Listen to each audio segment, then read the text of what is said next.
नमस्कार। आसंतु आज एक एमिति गभीर रहस्य भितर को जीवा जहाकु आमे समस्ते प्रतिदिन अनुभव करू आउ ताहा हेउछि निद आउ स्वप्न। एटा एक एमिति यात्रा जोठी आम शरीर तो पूरा शांत हो जाए किंतु आम भितरे आम मन भितरे गोटे पूरा अलगा दुनिया चली थाए।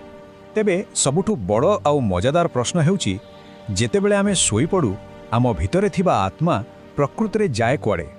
से कौन शरीर भितरे ही रहे ना कौनसी अजणा दुनिया को बुलिबाकू चली जाए? चलतु यही बहुत पुराना प्रश्नर उत्तर खोजिबाकू चेष्टा करिबा।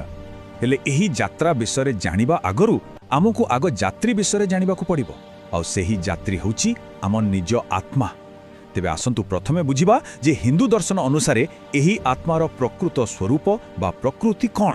देखंतु, आत्मा हेउछि कोनोसी भी जीवंत प्राणी भितरे थिबा सेही अंश जहा अमर शाश्वत आउ जहार केबे भी कोनोसी परिवर्तन हुएनी। सबुठु जरूरी कथा हेउछि एहा आमर एही माटीर शरीर ठारू संपूर्ण भावरे अलगा। शरीर तो दिने न दिने नष्ट हबो किंतु आत्मा केबे भी नुहे। आउ एही कथा को भगवत गीतारे निजे भगवान श्रीकृष्ण बहुत सुंदर भावरे कहिचंती। से कहिचंती नैनम छिंदंती शस्त्राणि नैनम दहति पावकः न चैनम क्लेदयंती आपो न शोष्यति मारुत।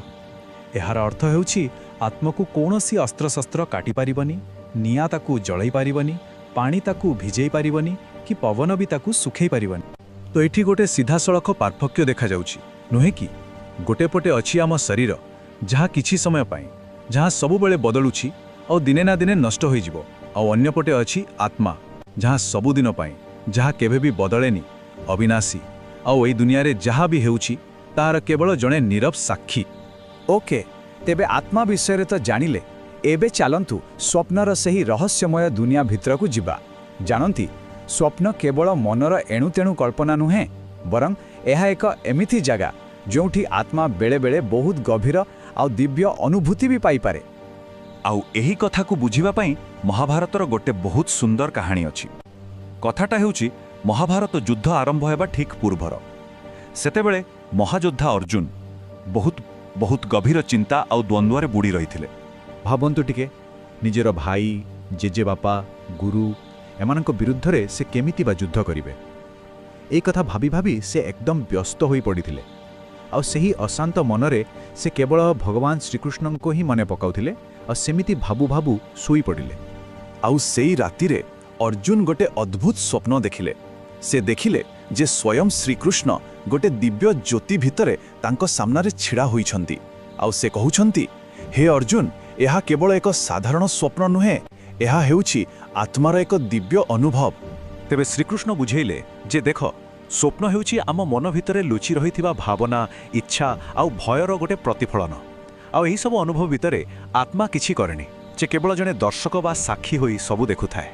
हाँ, जेतेबेले मन पूरा शुद्ध आउ शांत थाए सेतेबेले स्वप्न भी गोटे दिव्य यात्रा पाल्टी जाए। आउ एथिरे ही जणपड़े जे आत्मा प्रकृतरे ए सबु सांसारिक बंधनरू संपूर्ण मुक्त। किंतु कथा हेउछि आत्मार यात्रा केवल एही स्वप्न भितरे सीमित नुहे ना, यह एक अनंत असरंती यात्रा जहा जन्म आ मृत्युर चक्र रे घुरी बुलुथाए।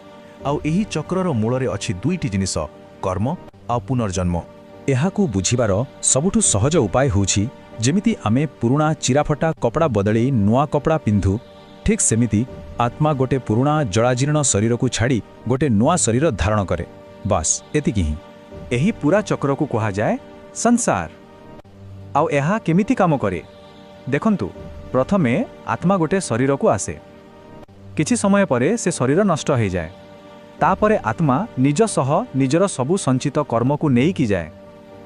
सेही कर्म ही ठीक करे जे तार परवर्ती जन्म केउठी आउ केमिति हेबो। आउ शेषरे सेही कर्म अनुसारे आत्मा को पुणी एक नुआ शरीर मिल जाए। तेबे एई कर्म जिनिसटा प्रकृतरे कौन?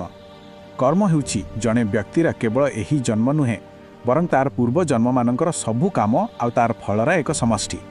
माने आमे जहा भी करू भल हेउ कि खराब ताहा ही आम भविष्यतर रास्ता तैयारी करे। अच्छा, एबे आमे जागिबा अवस्था, स्वप्न देखिबा अवस्था ए सबु विषय रे कथा हेले, किंतु ए सबुर उपरे भी आउ एक अवस्था अछि। आसंतु सेही परम सत्य ओरकू जिबा आउ आत्मार प्रकृत स्वरूप को बुझिबा। शास्त्र अनुसारे आत्मार प्रकृत स्थिति हेउछि एक शुद्ध स्थिर आउ शाश्वत चेतना। यह आम मनर सबुबेलर चिंता भावना एणुतेणु कथा ଏ ସବୁଠାରୁ ପୂରାପୂରି ଅଲଗା। କୁହାଯାଏ ଯେ